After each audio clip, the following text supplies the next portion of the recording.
Students, जो fourth one unit है वो हमारे साथ है नॉर्मल डिस्ट्रीब्यूशन या स्टैंडर्ड नॉर्मल डिस्ट्रीब्यूशन। ठीक है, तो इसके बारे में डिटेल की वीडियो अगर आप लोग देखना चाहते हैं तो हमारे चैनल के प्लेलिस्ट में मौजूद है, वहाँ से आप लोग देख सकते हैं बायोस्टैटिस्टिक के प्लेलिस्ट में। ठीक है, यहाँ पे आप लोगों ने वही जो प्रीवियस जो चैप्टर था उसमें भी यही बात थी कि ठीक है कि जो डिस्क्रिप्टिव स्टेटिस्टिक होता है तो उसकी डिस्ट्रीब्यूशन कौन कौन से भी है। ठीक है, और जो इन्फरेंशियल स्टेटिस्टिक है तो उसमें हाइपोथेसिस टेस्टिंग वगैरह आती है। ठीक है, एस्टिमेशन वगैरह आती है।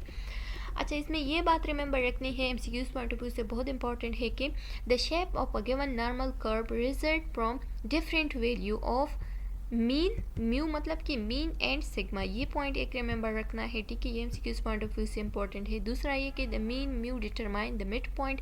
जो मीन है, जो म्यू है, ठीक है, तो वो नॉर्मल डिस्ट्रीब्यूशन में मिड पॉइंट को रिप्रेजेंट करता है। ठीक है, और जो स्टैंडर्ड डिविएशन है, जो ये सिग्मा है, ठीक है, तो ये क्या करती है, ये चेंज लाती है किस चीज़ में, जो डायग्राम है, जो डोम शेप होता है, ठीक है, उसमें। ठीक है, जो कि हमारे साथ यहाँ पे एक शेप आप लोग को मैं अभी दिखाऊंगी, तो उसके जो शेप है, उसकी जो स्प्रेडिंग ऑफ स्कोर है, तो उसमें जितनी भी चेंजेस आती है वो स्टैंडर्ड डिविएशन की वजह से आती है। अच्छा, ये पॉइंट बार बार आया है तो इसका मतलब ये है कि ये बहुत इंपॉर्टेंट है। यहाँ पे भी बताया गया है कि अगर हमारे साथ स्टैंडर्ड डिविएशन ज़्यादा होगा, ठीक है, सिग्मा ज़्यादा होगा, तो इसका मतलब ये है कि स्प्रेडिंग ज़्यादा हो गई है। ठीक है, वैल्यू ज़्यादा डिस्पर्स्ड है। लेकिन अगर कम है वैल्यू ऑफ सिग्मा, ठीक है, यानी स्टैंडर्ड डिविएशन, तो इसका मतलब ये है कि लेस डिस्पर्स्ड है वैल्यू। ये आप लोग देख सकते हैं, ये जो शेप होता है ये इफेक्ट होती है किस चीज़ की वजह से, सिग्मा की वजह से। नेक्स्ट एमसीक्यूज़ की तरफ चलते हैं। तो next MCQs point of view से ये बहुत इंपॉर्टेंट स्लाइड है। ठीक है, कि अब आप लोगों को बताया गया है कि हर एक चीज़ की क्वालिटीज़ और कुछ करेक्टरिस्टिक होती है, इसी तरीके का स्टैंडर्ड नॉर्मल कर्व का भी करेक्टरिस्टिक है कुछ। ठीक है, तो ये स्लाइड आप लोगों ने ज़रूर रिमेंबर रखना है कि जो स्टैंडर्ड नॉर्मल कर्व होती है वो बेल शेप्ड होती है, एसिम्प्टोटिक होती है, ठीक है, एंड परफेक्टली सिमेट्रिकल होती है। ठीक है, ये जो है ना, ये हमारे साथ जो मीन डूम शेप होता है तो उसमें मीन, मोड और मीडियन आते हैं, तीनों टीके इसके सेंटर में आते हैं। ये जो मिड पॉइंट होती है तो ये एक साइड पे 50% डेटा प्रेजेंट होती है, दूसरी साइड पे 50% डेटा प्रेजेंट होती है। ठीक है, और तीसरा ये कि जो स्टैंडर्ड डिविएशन और जो म्यू होती है ये ही हमारे साथ ये कर्व को ड्रा कर देती है। अच्छा, ये जो है ना, ये 3 पॉइंट्स बहुत इंपॉर्टेंट है एमसीक्यूज पॉइंट ऑफ व्यू से। इससे आप लोगों के बहुत सारे क्वेश्चन सॉल्व हो सकते हैं। ठीक है, बहुत सारे एग्जाम्पल ला सकते हैं पेपर में और वो भी सॉल्व हो सकते हैं। आप लोगों ने ये रिमेंबर रखना है कि जो सिग्मा 1 होती है ना, तो उसके लिए यानी प्लस माइनस सिग्मा 1 जो है ना, उसके लिए 68% डेटा है। ठीक है, आप लोगों ने रिमेंबर रखना है, ये पेक्स डेटा है। और जो सिग्मा 2 होती है, कि आप लोग देख सकते हैं माइनस सिग्मा 2 प्लस सिग्मा 2, तो उसके लिए 95% डेटा होगी। और जो सिग्मा 3 होती है तो उसके लिए 99.7%, ये फिक्स्ड है। ठीक है, ये आप लोगों ने रिमेंबर रखना है हर जगह पे, जहाँ पे भी जो भी क्वेश्चन आ जाए तो उसके लिए ये फिक्स्ड वैल्यू से ये आप लोगों ने फिर रिमेंबर रखनी है। ठीक है, अच्छा, लास्ट में लिखा गया है कि almost all fall with in 3 standard deviation. ये जो सिग्मा 3 है ना, तो ये हमारे साथ पाल होती है ज़्यादातर। ठीक है, ये रूल्स वही दोबारा से बताए गए हैं। ठीक है, तीसरे बार भी बताए गए हैं, तो इसका मतलब ये है कि ये बहुत इंपॉर्टेंट है। ठीक है, अच्छा, how good is rule for real life. तो यहाँ पे एक एग्जांपल दिया गया है, इसी तरीके का एग्जांपल आप लोग को एग्जाम में भी आएगा। ठीक है, और फिर आप लोगों ने उसको डायरेक्ट ही जल्दी से जल्द सॉल्व करना होगा। ठीक है, क्योंकि आप लोगों को डायरेक्ट ही पता चलेगा कि जो सिग्मा 1 है उसके लिए कितनी डेटा है, सिग्मा 2 और सिग्मा 3 के लिए कितनी डेटा है। ठीक है, तो इसको समझने के लिए आप लोग जो लार्ज वीडियो है वहाँ से आप लोग देख सकते हैं। ठीक है, ये आप लोग देख सकते हैं, ये हमारे साथ सिग्मा 1 हो गया। ठीक है, ये सिग्मा 2 हो गया और सिग्मा 3 हो गया। ठीक है, तो इसके लिए कितनी डेटा होगी, इसके लिए मैंने आप लोगों को बताया कि यहाँ पे हमारे साथ जो डेटा होती है वो 68% होती है, सिग्मा 2 के लिए 95% और जो सिग्मा 3 है वो 99.7% होती है।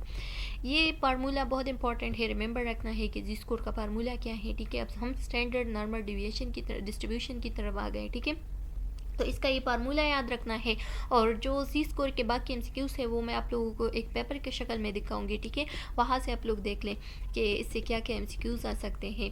जैसे कि इसमें रिमेंबर रखना है कि जी स्कोर को हम स्टैंडर्ड नॉर्मल डिस्ट्रीब्यूशन भी कहते हैं। एक एमसीक्यूज़ ये हो गया, दूसरा ये हो गया, ये फार्मूला हो गया। ठीक है, और बाकी जो एमसीक्यूज़ है मैं आप लोगों को एक पेपर की शक्ल में अभी दिखाती हूँ। अच्छा स्टूडेंट्स, अब आप लोग देख सकते हैं ये एक पेपर है, प्रीवियस पेपर है, ठीक है। तो उसमें अगर आप लोग देख लें कि जी स्कोर से किस तरीके के एमसीक्यूज़ उठाए जा सकते हैं, तो ये 27 नंबर एमसीक्यूज़ को देख लें तो यहाँ पे लिखा गया है कि लार्ज डिस्पर्जन, जो कि मैंने आप लोग को बताया कि अगर हमारे साथ लार्ज डिस्पर्जन हो कि ठीक है स्टैंडर्ड डिविएशन का, तो इसका मतलब ये है कि स्टैंडर्ड डिविएशन ज़्यादा है, ठीक है, यानी इसकी जो वैल्यूज़ है उसका डिस्पर्जन ज़्यादा हो गया है। तो जब भी हमारे साथ स्टैंडर्ड डिविएशन लार्ज होगी तो इसका मतलब ये है कि डिस्पर्जन भी लार्ज है, ठीक है।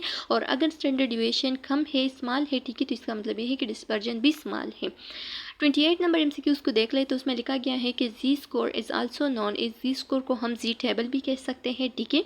और इसके साथ साथ जो हमने बताया स्टैंडर्ड नॉर्मल डिस्ट्रीब्यूशन भी कह सकते हैं।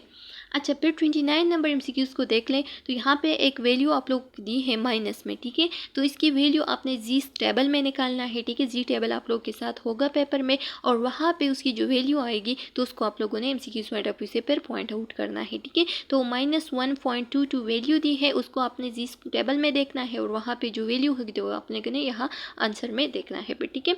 अच्छा, फिर 30 नंबर एमसीक्यूज़ में लिखा गया है कि एरिया बिटवीन, अब ये जो एरिया बिटवीन है तो ये एमसीक्यूज़ बहुत इंपॉर्टेंट है, इससे 2-3 एमसीक्यूज़ आ सकते हैं, ठीक है। तो इसको आप लोगों ने रिमेंबर रखना है।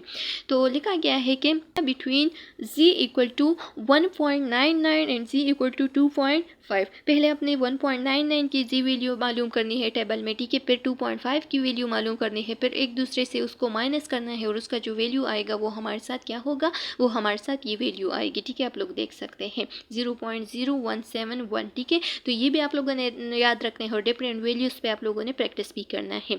Which one of the following is true for Z score, अब कौन से जो है ना वो हमारे साथ जी स्कोर के लिए कौन सा स्टेटमेंट सही है, ठीक है।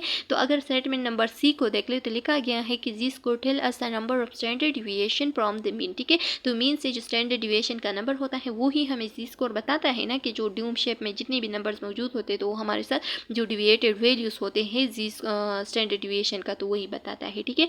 अच्छा स्टूडेंट्स, तो यहाँ तक जो 31 तक एमसीक्यूज़ है वो हमारे साथ जी स्कोर से लिए गए हैं, और फिर उसके बाद जो है ना वो परसेंटाइल वाले एमसीक्यूज़ लिए गए हैं, तो इसको हम बाद में डिस्कस करेंगे। उम्मीद है कि आप लोग को ये जो चैप्टर है, ये 4 जो चैप्टर है इसका समझ आ गया होगा, और इसमें जितने भी कन्फ्यूजन है वो आप लोग का सॉल्व हो गया होगा। फिर भी अगर कुछ इंपॉर्टेंट एमसीक्यूज़ आप लोग को दिखाई दे तो आप लोग कमेंट सेक्शन में अपने फ्रेंड्स के साथ शेयर करें, ठीक है, ताकि फर्दर मोर जितनी भी एमसीक्यूज़ है वो सॉल्व हो जाए और सबको समझ आ जाए। नेक्स्ट वीडियो मिलते हैं, तब तक के लिए अल्लाह हाफिज़।